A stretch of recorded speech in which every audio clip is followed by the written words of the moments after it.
What is going on, you guys? I hope that you guys are having a fantastic day. This is Alan from Pro Mixing Academy, and in today's video we're going to learn how to replace snare drums with snare samples to make our drums sound a lot better. Let's go ahead and dive into our session. Okay, so this is our session, and all of these tracks are our drum tracks, and let's take a quick listen, okay?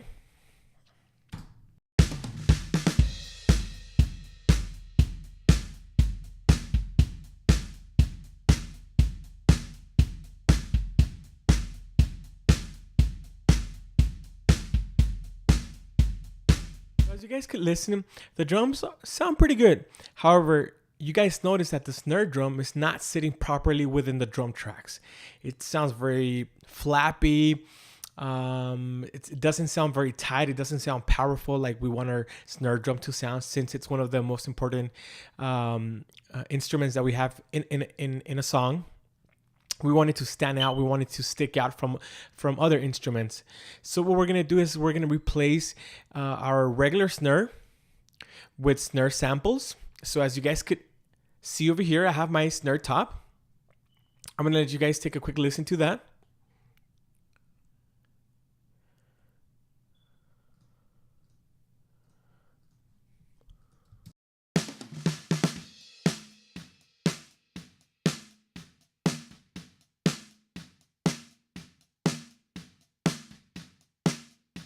It sounds kind of weak, kind of empty, and we want to make it sound very good.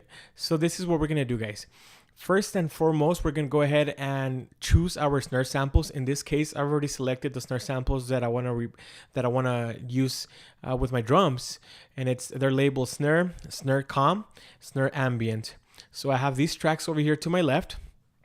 And what I want to do is I want to click on my snare samples on shift all the way to my regular snare, to my original snare audio track. So I have all of my snares selected. These three snares that I have to my left are the snare samples that I'm going to be using, and the snare top is the snare that was recorded. So what I want to do next is I want to go ahead and go over here to our snare sample audio files, and I want to select those. So I'm going to select on them and then click shift on my keyboard. And then what I want to do is I want to press Command C, which is copy.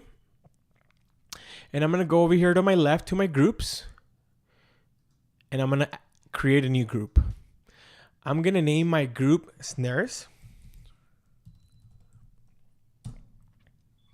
Okay, so I already have those selected. What I want to do is I want to go over here to this small box to the corner. It's called tap to transients, and you want to go ahead and click on that. It's usually click by default. And also I want to switch from gray to slip. And now what I want to do, guys, is I'm going to go ahead and zoom in. And I'm going to take a quick look at my snare top audio file. And as you guys could see, I have a snare hit here.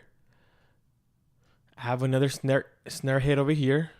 I have another snare over here. I have another snare over here. So on and so forth. So what I want to do, guys, is I want to go ahead and click on my audio files on my snare samples. And as you guys could see, it's going to select all of them. But it's going to also select our original snare track. And what we want to do after here is we want to go ahead and click on tap on our keyboard, and it's going to take us to the nearest hit of our original snare track. I don't know if that makes any sense, but let's go ahead and take a look. So I'm going to click on tap on my keyboard, and you saw how it took this line all the way to the beginning of the snare hit over here. That's what we want. Once we are there, we want to go ahead and click on Command V, which is paste. And as you guys could see, it's going to paste our snare samples, but it's not going to touch our original snare track. And we want to do that for every hit. So I'm going to go ahead and click tap again where that first snare hit is at. And I'm going to press Command V. Do that same thing over again. Click on tap. Okay, there's our another snare hit, another snare hit, so on and so forth, guys. So I'm going to do this for couple of bars so that you guys could take a quick listen to the difference. It's a very simple, easy technique that you could do in Pro Tools that is free to replace your drums without having to use any plugin or anything like that. It's very simple. It doesn't take a whole lot of time.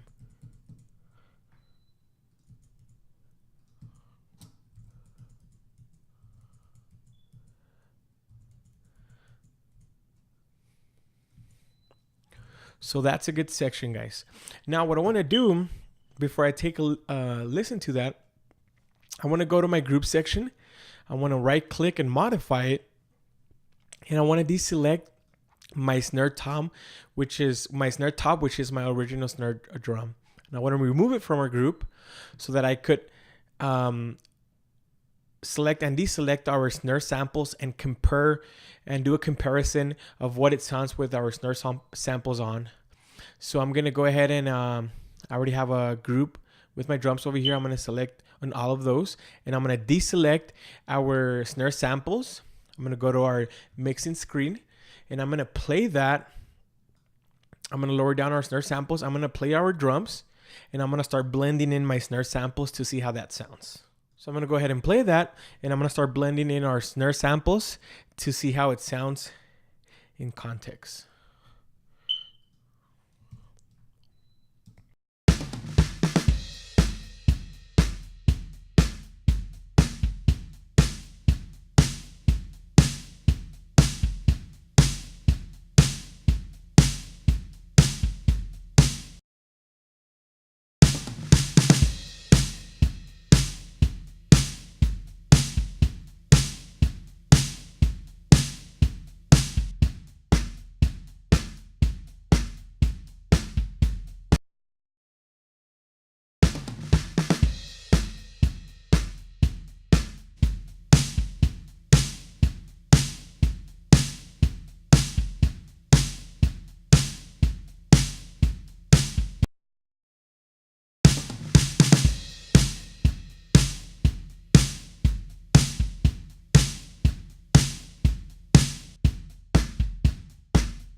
As you guys could listen, it makes our snare track sound a lot fuller, a lot fatter, and that's the type of tone that we want to get from our snare track.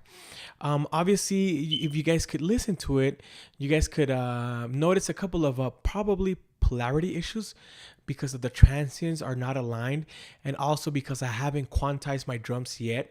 So I haven't aligned it straight to the tempo, which I will teach you guys how to do that later in another video, how to quantize your drums with snare samples. But for now, that is the technique that I wanted to teach you guys. Also, this also applies to kick drums, to toms, basically just about any track that you have in a session that contains drums. So I want to leave you guys with that note. Please make sure to comment on the video. Please make sure to subscribe to the video so that I could keep these tutorials coming and I could keep helping you guys growing as audio engineers and we could be learning all together. I thank you for watching this video. Stay posted, hit that notification button so that you're aware of the next tutorials that I'm going to be bringing up, which is going to be pretty often. I'm going to bring up tutorials that deal with editing, with sampling, with mixing, with dealing with a lot of cool plugins and dealing with a lot of cool hardware. So I hope that you guys have a great day. Please stay tuned for more videos.